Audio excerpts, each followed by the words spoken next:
This is a Big Blue Crew production.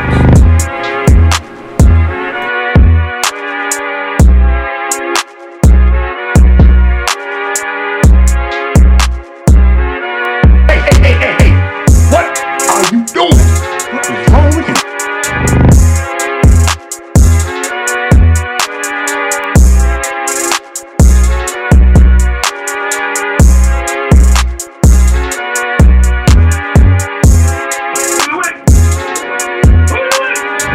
These nuts. Got it. Got it. What's going on YouTube, Facebook, Instagram, all platforms? Welcome to another episode of Giants Interactions with Big Pat Sports Talk and the classified one, Classified 3F with Joe. What's going on, Joe, man? The topic for today on this Giants Interactions is who should the Giants target in the second round with our 36th pick? We're going to look at a video from the Giants website, Sal Pantonio. They got a couple of guys that got a couple of suggestions for us. We're going to look at that. We're going to chime in. But what do you think the direction should be for the Giants going into the second round? We talked about the first round. Yeah. Best player available second round. Look, we've seen McKinney drop. We saw Ojulari drop. Somebody's going to drop. It always happens. There's a couple of surprise draft picks in the first round that teams take that, you didn't even think that would be feasible for that team, but that's what they do. This is something that's not really been talked about. Everyone's worried about the 2 1s when that that second pick, number 36, you're looking at one of the top 36 players in the NFL draft. That's a pretty good number. That's something we should really be talking more about because, you look at Michael Strahan was a second rounder. I could go through the list. There's a lot of second round players that have been phenomenal talent. It's an important pick. I mean, you definitely need to hit on your first, and if you want to be a winning team, you hit on your second, and then you also get third and fourth. But usually, your 1, 2 are the starting guys in the beginning of the season. I mean, that's true. The second round pick has been absolutely lovely for us the past couple of drafts. We got Xavier McKinney, who I think can turn into an all-pro, to be honest with you. The guy has shown talent as long as he trusts his instincts. Right. The guy makes plays, man. He gets pick sixes. He should have had about 8 picks last year. He dropped a couple. Actually should have been in the Pro Bowl last year, and he fell to us in the second round. Nobody thought Xavier McKinney would fall out the first round from Alabama. Right. But he did. And then the very next year, we got a defensive rookie of the year candidate again in Ojulari. Only reason why he didn't get it because Parsons just played amazing, but he wound up getting 8.5 to 9 sacks for us. And a lot of people projected him to go in the first round to us at pick 11. So, and he fell all the way to the bottom of the second round, close to the third. So, I don't know, man. The second round pick has been absolutely gravy for us the past couple of years. And I'm with you on that, taking best player available because that's what we've done the past 2 years and it's worked out for us. So that best player available, let's say he's a safety or let's say he's a receiver and not a premium position like edge rusher or defensive lineman. Would they be wrong to do that? Me personally, I don't think they would be wrong to do that. We're going to look at a video here. They're going to show some of the people that they think that we should pick in the second round. We're going to give some comments on it, and then we're going to talk about people that we think they should pick in the second round. But what is your official thought about the best player available? Say the best player available is a safety, but there's a lineman on the board that you really are really not feeling like that, or you really think that he's a lower tier lineman, but he may be picked up before the third round before you get there. Are you in favor of just taking the best player available over that offensive lineman, even though offensive lineman is a premium? How do you think? What do you think about that? Here's the thing. Okay, we need help at so many different positions that taking best player available right now is probably the premier option on this team. We've gone over this every night, how we need so many different positions. And, you know, everyone thinks the secondary is going to be fine, but injuries happen.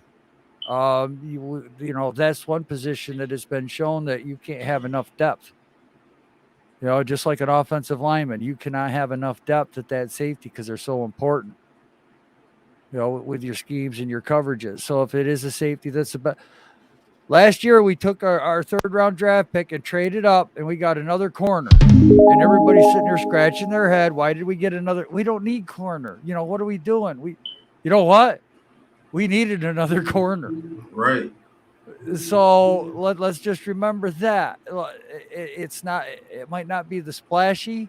It might not be the one that gets the fans fired up, but it's the right pick. I mean, if we get the guy at number 2, he turns all pro, I'm going to be very happy with it, regardless of the position. Right. You know, just if we hit on a third rounder and he turns all pro, I'm going to be and I don't care if he's a wide receiver. I don't care if he's a lineman, if he's a defensive lineman, go through the whole squad. If we get all pro, or, level 2 or what, man, top 20 players in the NFL. That's what you want. That's a star. And people seem to forget that, man. You need those players that are good, solid role players on your team. Yes. Everybody can't be an all-pro or pro bowler, but damn it, they damn sure can play their role very well. How many defensive tackles who are just there to stuff the run make the all-pro team or even make the Pro Bowl? Not many, but they're very good key to the defense. Dalvin Tomlinson, he never made a Pro Bowl or all-pro, but when we lost him, did our run defense go down tremendously when we lost him? We couldn't find somebody to fill that role that he was doing. Right. I mean, Kiwanuka, he was never a Pro Bowl or anything, but look what he did for us. Came through in the clutch for us when Strahan and OC and Tuck needed a rest. He was there to come in and fill in, and he got pressure on the quarterback. Wasn't he a second rounder too? I think Kiwi was a second rounder. Yeah. Yeah. I do think so. You know, look, that's how important that pick is. Right. Everybody was going crazy when we took JPP in the first round that year. What are we doing? He's a project. Right. Oh, you took him because he could do backflips. You wind up being a key player in a Super Bowl winning team his rookie year. Right. Single-handedly beat Dallas one year for us. Yeah. So, I mean, look, man, that dude turned into a monster. Now that he's gone, everybody missed him, right? Right. Right. You were booing him and saying he was a dumb pick when he came, but you missed him when he left and went to the Tampa Bay Buccaneers. And guess what? He got another ring out there too. Right. So, and he was a key role player that turned into an absolute beast for us. So, I mean, best player available is definitely all right with me, especially if the player turns out to be very good and a very good role player. I see nothing wrong with it. I'm the type of GM, I'm not going to reach for a position of need if I see that on my board there's a whole nother player that could turn into something, a monster. Maybe it's not at a position of a premium for my team, but I know one thing, I got a dog out there and he's gonna produce for me, rather than reach on someone at a position of need and he turns out to be a bust, and then now we're really in trouble. So that's the way I feel about it. Any last comments or anything before we get into this quick video? Nope, I'm kind of interested to hear what they have to say. Break it down. All right. Let's add that to the stream. And let's hear what they have to say. I'm Paul Dottino with your next edition of the Giants Draft Tracker. Now, in this edition, we will go over potential second-round picks for the Giants. You've seen a number of our clips where we've talked about potential first-rounders as described by draft gurus around the country. Well, we're going to go to the Giants' 36th pick this time and talk about what people are projecting for the Giants with that selection. We start with ESPN's Todd McShay. He thinks the Giants are going to go after wide receiver Sky Moore of Western Michigan. Now, Moore caught 95 balls for over 1,200 yards and 10 touchdowns this past season. This is a guy, however, who projects to be a slot receiver.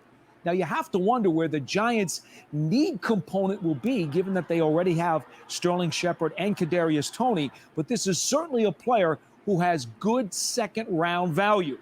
Vinny Iyer of the Sporting News says safety Jaquan. All right. Now, the first player we got is Sky Moore. Todd McShay chose Sky Moore for us. Man, I hate that Receiver guy. from Western Michigan. Now, as you heard, he had 95 catches, over 1,200 yards, over 10 touchdowns. And I'm a guy that I think we need a number one receiver. Now, Sky Moore, to me, I believe he has a little bit of Steve Smith Sr. in him, who actually turned into a number one receiver. Now, I'm gonna ask Joe first. What do you think about that pick? Give me what you think about it. If you have any positives, give me a positives, and give me negatives if you have any negatives. No positives. Slot right now with Tony and some of these other guys that we have on the roster right now. I want to see what that kick returner can do in the slot. If he's got the speed and the agility to be a good kick returner, punt returner, I think he might be able something to work in the slot and maybe be depth. I'm like you. I want a number one. If I'm going to do anything here, I would like to go with Alex Pierce. Or if I'm seeing, tight ends come off the board, Ruckert's there, I'm going to grab Ruckert. So I would look at one of those two positions before I would look at Sky Moore in the second, because I know Alex Pierce could play the outside. So For Cincinnati, yeah. Yes, that's my take on it. Okay, so basically, you don't like the pick. Okay, I got you. Right. I got a couple of positives and negatives. One of the positives is I think this guy's an absolute dog when it comes to receiving. Do I think he could translate to the outside? Maybe. I'm not too sure that he could translate to the outside. And I'll be honest with you, we need a number one outside receiver right now. And I'm not willing to take the risk of Sky Moore in the second round, me personally, if he can't turn into an outside receiver, because we already have Kadarius Toney. We have James, we have Shep, and I think that he's in a mode of those guys as far as a receiver. So I don't know. Maybe I'm not feeling the pick so much because I don't think he can do anything for us right now. Yeah. As far as being the number one receiver. Good point. But yes. He probably could turn into a very good receiver on the outside because, like I said, I think he has a lot of Steve Smith Sr. in him. And would I be absolutely irate if they took him? No, but I would like to see what was on the board at that particular time with Sky Moore being there. And I think if there's a Kenyon Green or even an Alec Lindstrom or someone like that right there with Sky Moore, or maybe one of the top edge rushers fall out the first round. You never know, like a Karl Loftus or someone like that. Maybe I'll take them over Sky Moore. And I'll be honest with you. Like you said, I like Alec Pierce a little bit more, and I like Christian Watson from South Dakota State a little bit more too. Maybe even George Pickens. But, they had us Todd McShay has us taking Sky Moore in the second round. I'm not particular with it. I'm not going to bash it, though, because he could turn into a monster. He definitely has that potential, but I'm with you on that one, Joe. I would like to see them get something else in that particular position. Right. Now, the third round, hell yeah. Yes. Third round, heck yeah, all day. But if I'm taking them in the second round, I would like a Jahan Dotson or someone like that I know for sure is going to be a number one receiver. But that was Todd McShay. Let's go back a second. All right, let's get into the next person. Says safety Jaquan Brisker out of Penn State would be a good pick for the Giants at 36. Now, Brisker, 63 tackles and a couple of interceptions last year. He had a back injury and didn't do all of the stuff at the combine, so that's something people are going to want to check into as the spring develops. He's a box safety, can be used as a blitzer, can also play some slot. Very physical player. He does like to gamble a lot. In the NFL, that could get you burned. Kevin Hansen of SI.com. All right, so how did you like this one? They got us taking strong safety Jaquan Brisker out of Penn State in the second round. I understand what these guys are doing, Pat. They're looking off of athleticism and ceiling. That's good, but right now it's hard for the Giants to take a risk. I would rather see somebody a little bit more set in the skills department with maybe a little bit lower ceiling, but knowing that the guy is going to be dependable for 17 games and be a sure tackler on defense. I mean, I'd rather go with like Chad Muma. You know, he would be a third down linebacker that good speed side to side, makes tackles, makes plays, reads the defense, is where he's supposed to be. I would rather have somebody a little bit more have more of a foundation than a ceiling right now because of where the team's at. Okay. I can definitely get with that assessment. Jaquan Brisker, you look at his film at Penn State, the kid's a thumper. He's definitely what you wanted a box safety for each system. For sure. I believe he will fit the system well. As a strong safety, because they're going to move Xavier McKinney to free safety, I can pretty much guarantee it. And he will be pretty good in the box for us, but like they said, he does take a lot of risk, and he is coming off that back injury that held him up in the season, that he couldn't do everything at the combine because of the back injury. And a lot of fans say, "Oh, I don't want to take any risk with any injury-riddled players." Well, this is one of the injury-riddled players that you would take a risk with. Also, with a back, that's pretty bad in the NFL because, man, you hit the ground, you hit people so much. So if that turns into chronic back pain, that can end his career very, very quick. Jump up for a ball to, knock it away and lands on somebody's back wrong. Right. Yep. Yeah. Or reach wrong. And you can have back spasms throughout your career. And it's tough in basketball. So I know in football is even worse. Right. Would I be mad at the pick? No, but I will question exactly where they're going with this pick. Yes. Because if there's someone like a Christian Harris or, like you said, a Chad Muma, right? I will even take a Chad Muma over Jaquan Brisker right here because I think you could get a box safety in the lower rounds. Yes. I mean, there's a guy, I forgot the name, the guy from Maryland, strong safety. I think he's I can't think of his name right now, but you can get him in the third, fourth round. This pick right here, man, I like what you said. I want more of a foundational player. Right. In the first 2 rounds. This is where I want my foundation built. Now I could take high selling, high risk, high reward players, third, fourth, fifth round. Yes. Because if you hit, it's good. If you don't hit, it's like, oh, okay. Well, we missed on a 4th or 5th round pick. That's not going to kill us. Our 1st, 2nd, and 3rd round picks are doing what they're supposed to do. There you go. Yes. And that's what our previous regimes have been doing. We've been taking high risk, high reward players. And all through 7. First. all through all 7, man. And a lot of those high risk have turned into what they were, a risk. Right. Evan Ingram, high risk, high reward. Eli Apple, very high risk, maybe a high reward. Eric Flowers, high risk, high reward. No reward.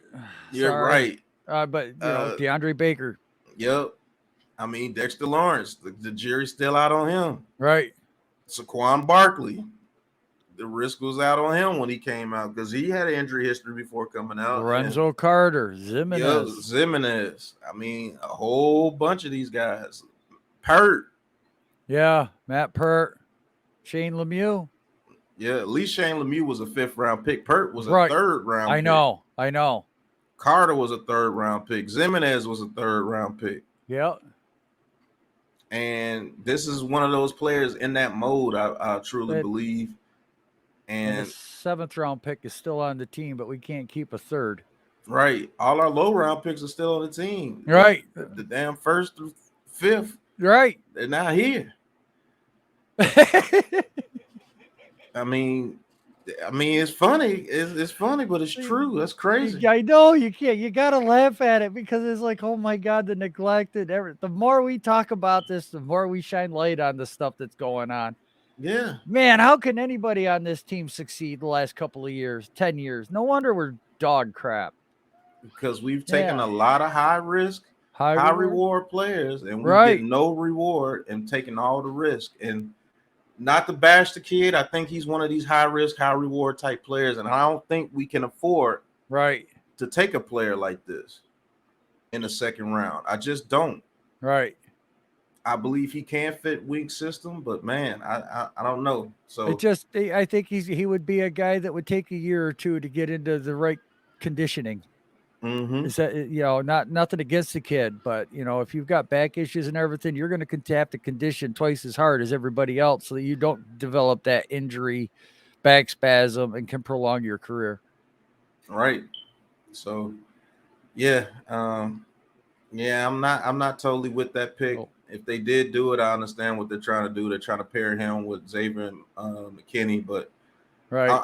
I'm gonna be honest with you. I'm just gonna come right out and say it. I'm tired of the high risk, high reward players. Yep. Oh man, this kid can be super great if he does this and then he doesn't do it. He's a dud. Give me some foundational players. Give me some players that they may not be able to reach the super high ceiling, but they're not going to give you a super low floor either.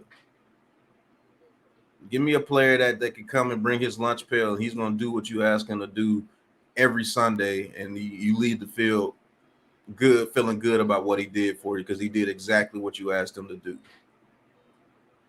Give me some of those players in the first or second round, because when I think about it, man, it's been crazy. Our first round picks have been high risk, high reward every year. Yep. For like the past 7 years, it's been like that, and it's Yep. been absolutely crazy. Thomas panned out. I really can't consider him high risk, high reward because I liked him coming out, and I knew he was going to be pretty good. Yes. But Daniel Jones, high risk. Saquon Barkley, high risk. Evan Ingram, high risk. Eli Apple, Eric Flowers, DeAndre Baker, Dexter Lawrence, high risk. It's been crazy. Tony, high risk. Right. Yeah. Yeah. I like the kid, but he's a high risk, high reward player. Right now, it's not looking too good as far as his injury history. But if he pans out, man, what a player. But if he doesn't, holy crap, we screwed up. Man, if that kid could stay on the field, 16 games a year, maybe give him one off or whatever. But, man, the potential for that kid, Kadarius Toney, is the sky's the limit. Right. But if he stays hurt and then he flies off the deep end because he's tired of the New York media and everybody bashing him, guess what? Another first round pick gone. I mean, but if you look at the ceiling that Kadarius Toney brings and you look at the ceiling that all the other players bring, Pat, there's apples and oranges difference between Kadarius Toney's ceilings and what everybody else would have been capable of. Right. It's not even close. Right. So, I mean, doing it that way, in a first round pick, taking that type of chance, you know what? I can live with that because we can all see the potential for that kid. Right. Whereas, if you looked at somebody like Flowers, like Ingram, half the fan base is going to yay, the other half's going to nay. Daniel Jones, 3/4 of the fan base went nay. And the other quarter just kind of like, I like it, but I'm not going to say nothing. Yep. Right. And then Barkley, it was the fans went nuts. A lot of people wanted him. Now everyone's second guessing it. But yeah, but man, chat, tell us, man, are we crazy for saying that what we just said? I think we've taken high risk, high reward players every single year in the first round for like the past 7 to 8 years. Right. And a lot of them turn out to be duds.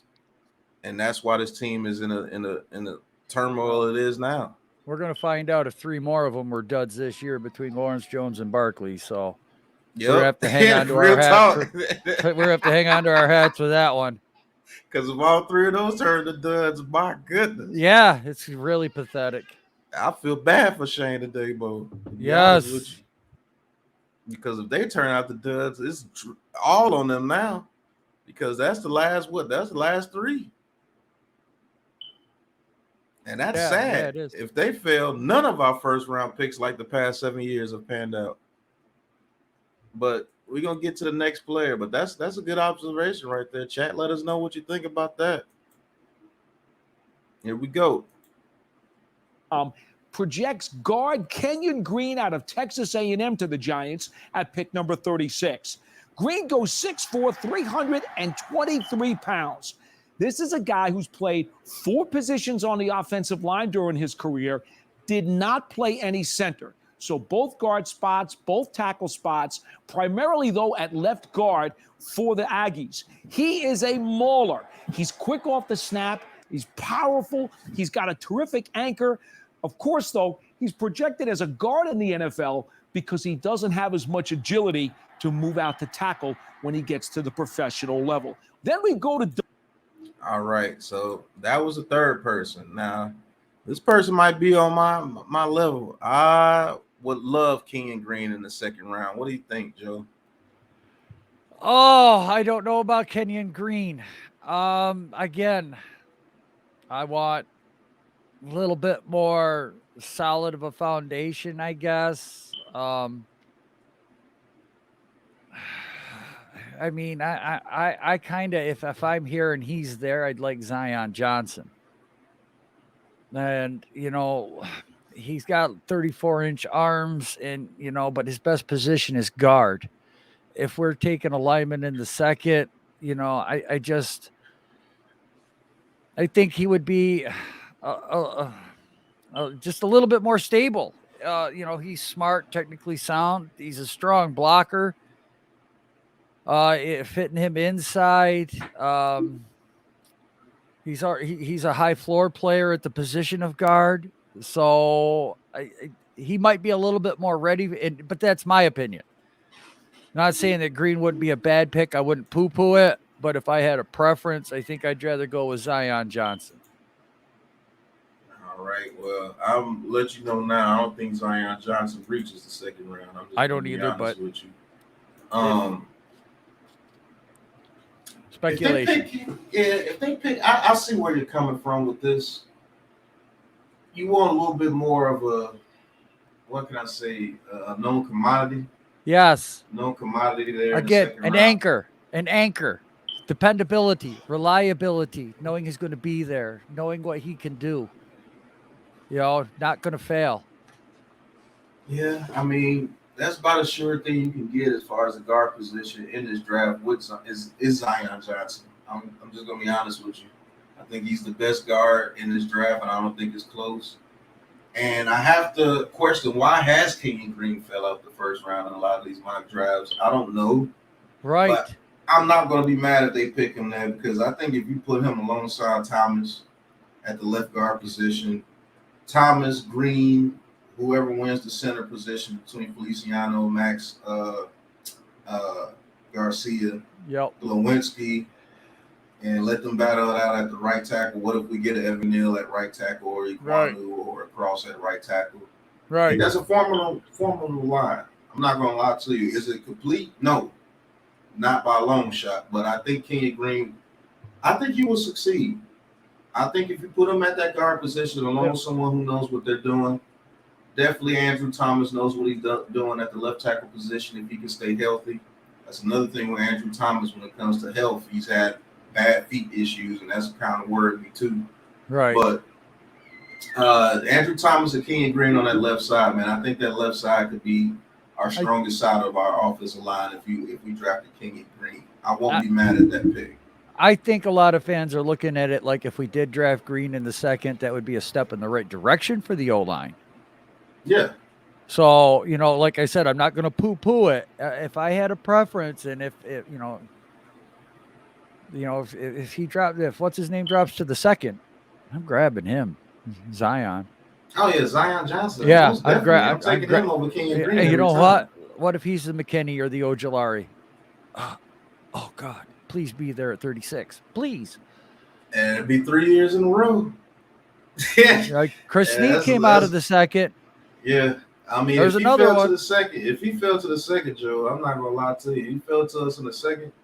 That would be absolutely crazy because that would be 3 years in a row that we've got somebody in the second round that should have been in the first round. Right. And I would jump through the roof for that. It's realistic. If we were able to get an Evan Neal, a good edge rush or whatever, best player available with that second pick, and then Zion Johnson fell to the second round, and those are our picks. Right. Man, you have Andrew Thomas, because Zion Johnson can play center or guard. I would prefer him to play guard. Right. And Zion Johnson next to Andrew Thomas. Yes. Oh my goodness. That's some bodies moving people out of the friggin' way. Right. Yes. So I mean, yeah, I'm definitely with the Zion Johnson in the second round if he can fall. I just don't believe that's possible. This I mean, it was Green just a pick, thought. Yeah. This Kenyon Green pick can definitely happen in the second round, and I wouldn't be mad at it. No. Actually, I would be kind of happy. Yep. I would actually be kind of happy because that I know for sure our offensive line is going in the right direction. I think he can come in and be very good for us. Unless teams in the second round panic and start grabbing tight ends, then I would really second guess this over, Ruckert or somebody that's still there. You know, if 2-3 tight ends are off the board when we pick, because teams at the end of the first round and beginning of the second rushed at them. I'm just saying it happens. So you would take Ruckert over Kenyon Green. I would right now. Yeah. Well, if we got Iquanu in the first or Neal in the first, I would, and there's a run on tight ends in the second, I really would look at somebody like Ruckert, because you and me both know the tight end is an extension of the right tackle or left tackle. Right. And we've got to have somebody good.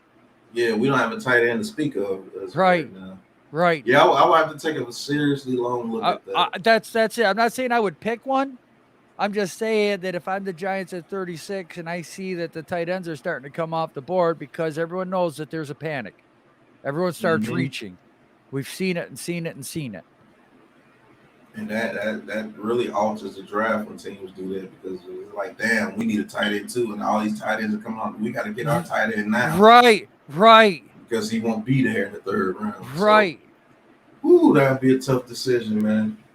I'm not gonna lie. I would have to seriously consider it. Yes. If I knew that Jeremy Ruckert would probably be picked, because there's a reach on tight ends right now. Let's say Trey McBride, and then someone like Wademeyer goes in the first round, and then you pick up, right, because Rucker's right behind those guys. Yes. And actually, they got Ruckert ahead of Wademeyer. Shoot, they got Ruckert like the third best tight end. Yes. That's what I mean. You would have to seriously think Cross, good player, Ruckert, good player, but that again, best player available. Is Ruckert better than Cross? I don't know. I can't tell. But right now, draft position, best player available. If we've already got Iquanu in the first, I'm definitely going to look at a tight end here if there's a run on him. Yeah, that's a huge scenario right there, Joe. Yeah, that would be messed up. Yes. If 2 tight ends already came off the board, and Rucker's the next best thing, and if another team, you see teams are taking them. And to prove my point, look what happened when the Giants took Ingram. What happened to Njoku and all of them? They started coming off the board. Yep. Njoku went right behind them, I think. Yep. Everyone's like, oh, crap, here we go. And then there was, 4 tight ends that went? Yeah, I think O.J. Howard, Njoku, Ingram. Yeah. There was one more, too. Yeah, there is one more. I can't think of it, though. Damn it, Joe. I see what you're saying. I love doing these videos with you, man. The stuff we bring up. Ooh, fire. Make sure you like and subscribe. Right. That's kind of messed up, man, because if they take those tight ends and they really want a tight end to pair with whatever quarterback they're going with in the future, DJ is now, but we definitely know there's a high chance he's not the future. And you want your future quarterback to have a tight end to throw to. And if Rucker's the third best tight end and 2 are off the board already. Yep. And Kenyon Green is sitting there looking at you in the face, but Ruckert, won't be there in the third round. Right. And you have to come to a decision. Do we take another offensive lineman to try to solidify the offensive line? Or do we get Jeremy Ruckert, who's a good blocking tight end, but also can turn into a weapon for your quarterback in the middle of that field? Yes. Ooh, that's tough. Yes. I hate to be in that draft room because it's going to be split. It's going to be split. Yep. Half the room's going to be like, man, look, man, we gotta get our quarterback a weapon. Right. The other half is like, well, shit, it doesn't matter about that weapon if we can't protect them. Right. Right. Right. I know if we're split about it. I know damn sure they're split about it. So yes. Yeah, I like that scenario. They make the big bucks. Yep, I like that scenario though, Joe. But let's get to the next person. But man, that's a hell of that got me Right. thinking. Shit. Doug Farrar of USA Today. He thinks that edge rusher Boye Mafe out of Minnesota would be a good pick for the Giants at 36.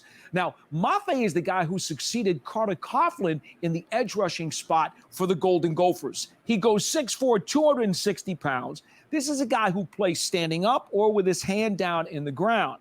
Now, he has only a 32.5-inch reach. That, to some people, can be a problem for a pass rusher.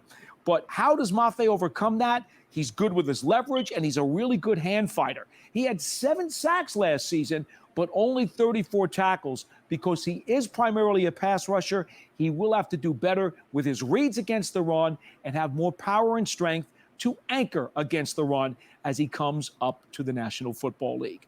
So those are some. All right. So those were some of the picks that they chose for us in the second round. What do you think about Boye Mafe right there? Based on what you heard and everything, what do you think about Boye Mafe right there? Wouldn't be upset at it. I wouldn't be, doing backflips over it either, because now I like Mafe. I think Ebiketie has a more explosive first step. I think that Ebiketie might have a little bit more upside in Wink Martindale's system. I mean, could he be used like Owe? Ebiketie? I mean, he's got such a good first step. He's fluid. I do think with a little bit of work with Wink, he could be definitely a productive tool in Wink Martindale's defense. Whereas Mafe, I kind of worry about him a little bit, but setting the edge. I mean, with Ebiketie, I know what I'm getting. I know I'm getting a guy that's going to rush the passer, specialists, be able to cover people. He's also short, 6'4", but his agility and smarts, and Penn State, man, he didn't play around. He played really damn good ball. So I look at his production, his skill set a little bit different, but not much. But it's that little difference right there. I would almost go with Ebiketie. Okay. I'm kind of with you on that, Joe. Boye Mafe, to me, I don't think he's a piece that you build around. You see what I'm saying? I think he's a luxury piece. If you already have your defensive line set and you just need that guy that can come in and spell your other pass rushers and not be the lead edge rusher, I'll take him. But my concern about Boye Mafe is I don't think he's an elite pass rusher, and I want an elite pass rusher, and I'm taking him in the first and second round because we need one. And if you bring him here, people are going to look to him to be the elite pass rusher, and I just don't think that's him. Second, he has very short arms. I think he will struggle against the run game, and that's something that we definitely need our ends to do a lot better in when it comes to the run game. And Roche does that pretty well. Ojulari was learning going towards the end of the year how to be a better run stopper. Yes. So if you're not a run stopper and you're not an elite edge, I can't take you in the second round. Right. Now that I think about it. No,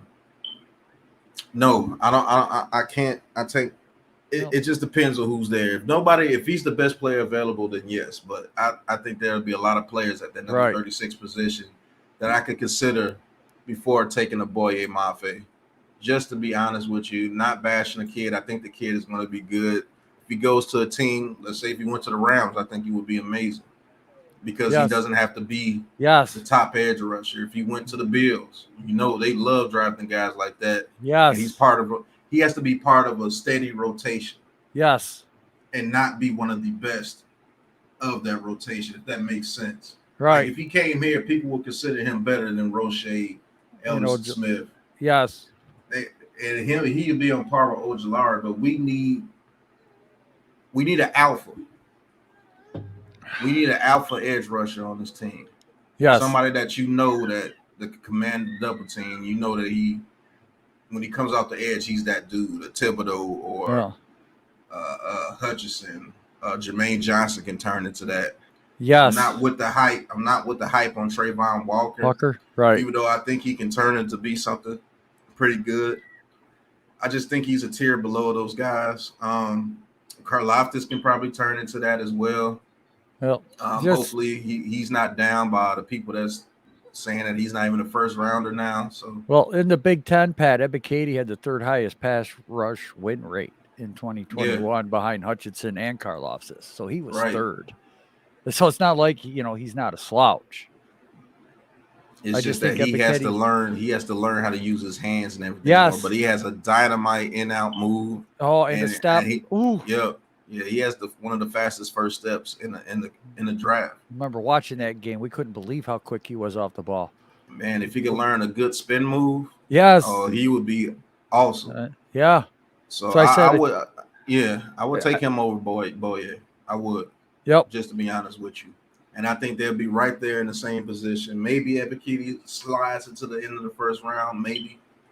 But no, I those picks that they gave, man, the only one I really liked and was Kenya Green. That's the only one I really liked was Kenya Green. Right. But who are some of the people that you would think that could fall to us in the second round? Man, I've been racking my freaking brains on this, Pat. Doing the drafts and the mocks, and I've been wanting to come out with a video on that, but this is such a coin flip this year. There's just no dominant number one overall pick. Nobody is solidified as number one, and that is like throwing everything off because the Jaguars aren't going to be able to trade out of that pick. Nope. All right, they're stuck at number one. Are they going to go with what all the hype is about with Walker, or are they going to go with Neal? Did Ekwonu jump up the board on them? How did Sauce Gardner jump up the board for them? Right. They're stuck there. Detroit, the rumors coming out of Detroit.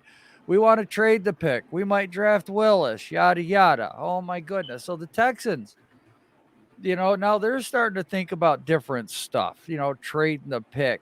We're hearing rumors Atlanta wants to trade up. Now we're hearing rumors Carolina, and then the Saints want to move up. How the hell man, if the Saints move up, and if Carolina moves up, or if Atlanta moves up, and my granddaughter is pissed right now. I apologize for that, everybody. So grandma's getting her a bra.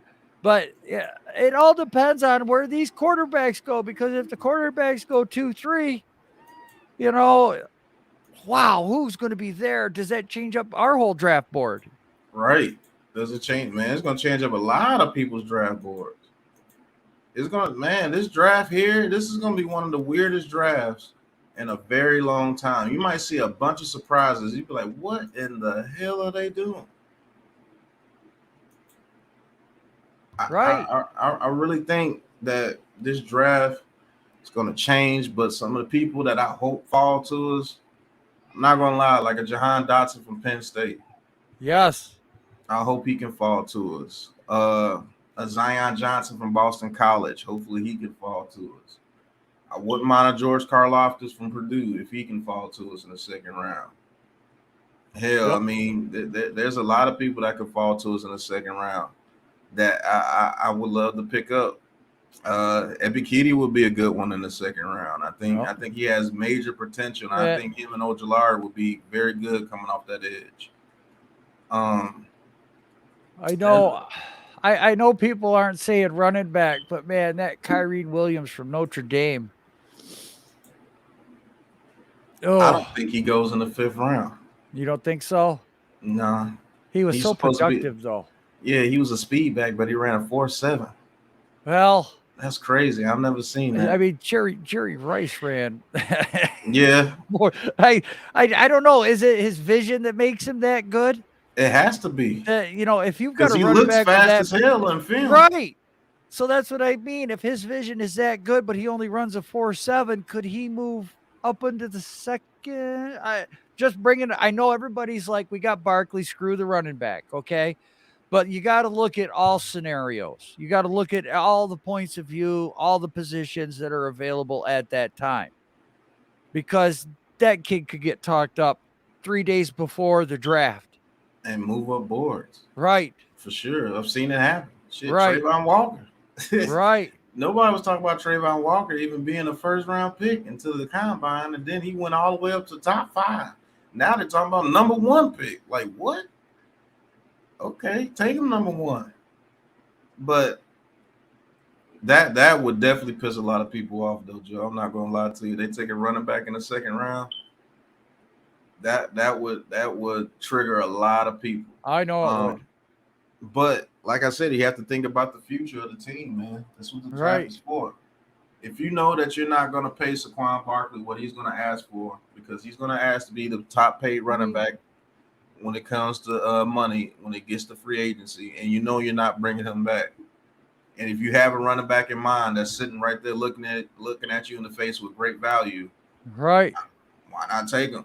And look at the great running backs that had vision. Right. Barry Sanders. Oh my God, who was the other? Billy Sims. Yep, Billy Sims was nice. Dude, Walter Payton. You look at the great running backs that had vision. That can't be taught. Yeah. You know, if that kid, if you scouted him, you're watching film on him, and you think he's you take him. As fans, we're not going to be happy, but the vision is something you can't teach. And if that's why he was so damn good at Notre Dame, is because of that reason. So what? He ran a 4.65. He's, being quick, better than overall speed. I'll take quick and hit the hole and pick up 20, 25 yards a pop over 40-yard gain. Every blue moon. Right. Right. So, yeah, I understand where you're coming from. I mean, Emmitt Smith wasn't fast at all. He's the all-time leading rusher. So, right. I get where you're coming from. Who was the guy up there in Seattle when Seattle went to the Super Bowl? Oh, Shaun Alexander. Alexander. He wasn't that fast either. But no, he wasn't, but he had great vision. For a long time. He had great vision, man. That's... a lot of people forget Chris Warren for the Seahawks before Alexander got there. He was good. Right. Tony Dorsett. So, yep, he was good. Great vision. Yeah. Rocky Blyer. Yep. Michael Harris. Those great running backs. It was vision. Shit, Mike Allstott. And that's the one thing. Yeah, that's the one thing we never really talk about at the running back position is what's their vision? How are they hitting the hole? Do they see the lane? Or they see it? God. Did they do their due diligence with Saquon Barkley with the vision before he came out? Or did you look at that he could run like a deer and lift like a horse? Right. Thinking they could turn him into a power back, which is what Garrett was trying to do. Which is absolutely insane. It is. It is. It is. Should be used like a scat back, like Alvin Kamara. Alvin Kamara, I don't think he's ever gotten 1,000 yards rushing this season. No, he gets it all through the receiving, through the swing passes. And the only thing Barkley can't do is he cannot pass block worth of shit. I'm sorry. Right. He can't. He can't. So you got to have a third down. And I think it's just technique, man. Somebody has to really teach him technique because he has the strength to do it. Right. Oh, yeah, we know that. Right. So I don't understand it. Like, was anybody working with him on that? Right. Is anybody going to? Yeah, or is anybody, or they just let them do what he want to do because he's Saquon Barkley. Right. He's just going to work out and run. But are you really teaching him the basic fundamentals of being a running back? Like, is there anybody that's getting on his ass be like, hey, look, bro, I know you're super fast and I know you're supremely athletic, but when you see that hole, hit the damn hole. You don't have to make a huge play every play. Is our running back coach doing that? Is our running back coach teaching them how to block? Or they just letting them do what he does because he puts butts in seats? Right. Is he being treated like all the other guys that got to grunt and grind and perfect their crafts? Because blocking as a running back, that's a huge part of being a running back. It is. It is. Knowing how to pick up the blitz. Right. And if you're not teaching them how to pick up the blitz, why the hell are you not putting them out there as a receiver more? Right. If you know that he can't block, why you keep putting him back there to block if you know he can do it? Line him up in the slot. I'm not going to keep putting you in a position that I know that you're not good at, and you keep getting my quarterback killed. Get your ass right there in the slot. And when we do run shotgun plays, when we have a running back in the backfield, you can't be in the game. Right. Because we need that running back to block. You're not going to be able to do it. So guess what? If I can get a James Cook that can do both, that helps my team out, because now you can't pinpoint that when Saquon Barkley is not in the backfield. We already know what he's going to do when he's not back there. That running back's going to block because he's the only one that can block. Oh, Saquon Barkley not back there? Yep, let's go. We already know that he's blocking, so our linebacker doesn't even have to worry about him coming out the backfield. Little things like that.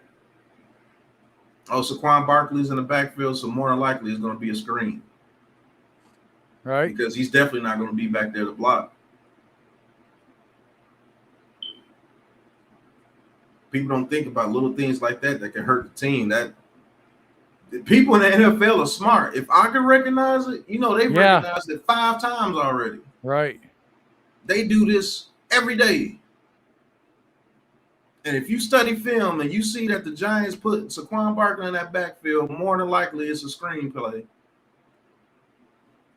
That's half the battle right there. Oh, man, he's in the game. All right. Yep. Screen. Yep. Because they know he can't block. Right.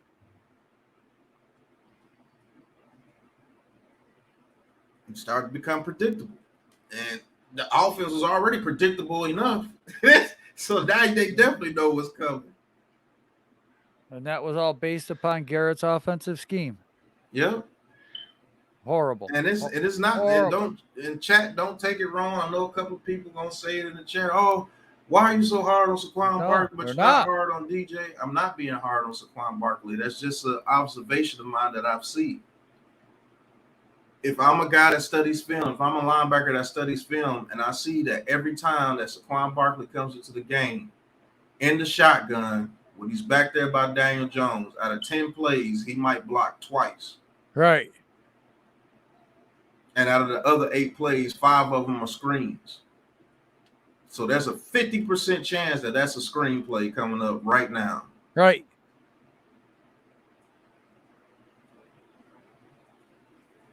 I'm going towards the screen because I know his receivers can't do shit. They're running curls and hits. That's right. We're going to cover the screen because we know the line can't block worth ass. So you know what? We'll just send a couple of guys over here, disrupt the screen. He'll either hold on to the ball or he'll throw an incompletion or a pick.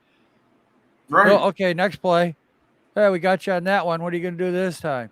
Oh, they're lined up 5 wide. Curl routes, guys. Go back 10 yards and wait. Okay.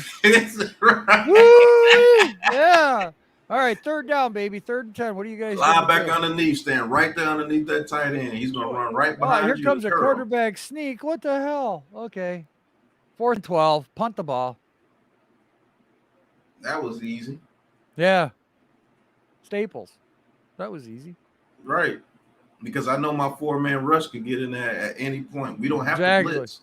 Right. So he has no time. We know the route concepts. Yes. Yeah. Let's get off the field, boy. Yeah. Okay. Right. Before Joel gets worked up and goes off on a rant here.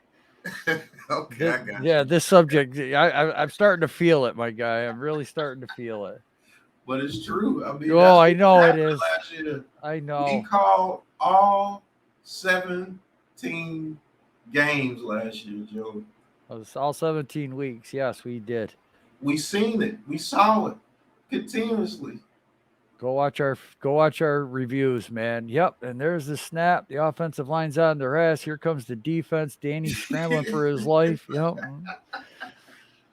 Guess what? They knew what play was coming. Exactly. And when you play against a Super Bowl caliber team, which the Browns were, That's when Daniel Jones had his worst game because they knew exactly where he was going with the ball. I wish I almost could every remember what play. game that was when goddamn Sakura and Hernandez and Solder all wound up on their ass at the same time. Man, shoot. I Probably can. almost every other game. Oh my God, there was one game. I mean, it looked like coordination. I mean, it was like women swimmers and how they get out the before they all just went bloop. It's like, Yeah. And it was like, oh, here we go again. How many times did we watch the team go into the red zone? Wee! False start. Wee! Right. Legal lineman downfield. Or Billy Price falls on his ass and Dan Jones get clotheslined. Right. Sack. Now it's 2nd and 20. You know, we could barely get 10 yards. Now we got to get 20 in 2 downs. Yeah, we that's happening. Get 10 in 3. Oh, okay. Yeah, it's bad memories. Yes. No more. No more. But man, those were some of the picks that so-called experts expect us to pick in the second round. I didn't agree with most of them. I did like one of them, Kenyon Green, and I actually believe that can happen, man. Because the way it's been talking, I think it could happen.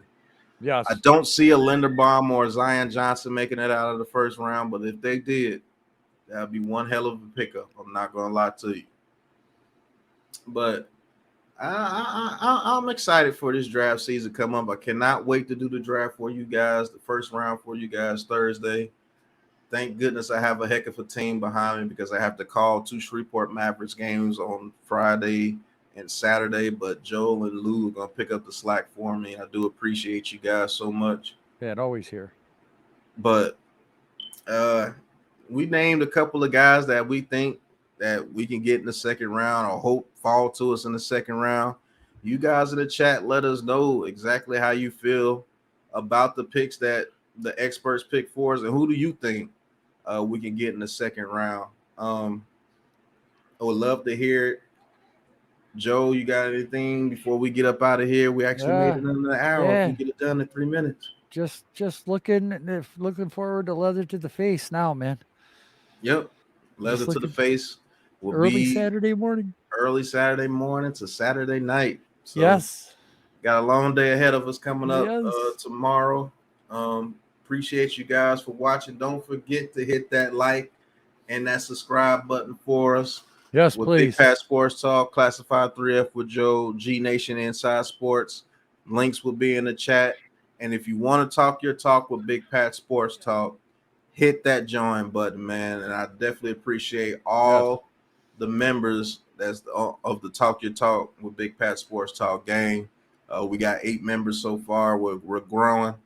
Thank you guys, man. I appreciate so much of the support that you've given me and Big Blue Crew. Over 1,300 subscribers now. Never would have thought that would happen, man. Just a year ago, I was only at 198. So I appreciate you guys. And to the next episode of Giants Interactions. Hopefully it's soon. Yes. Peace. Peace. This has been a Big Blue Crew production.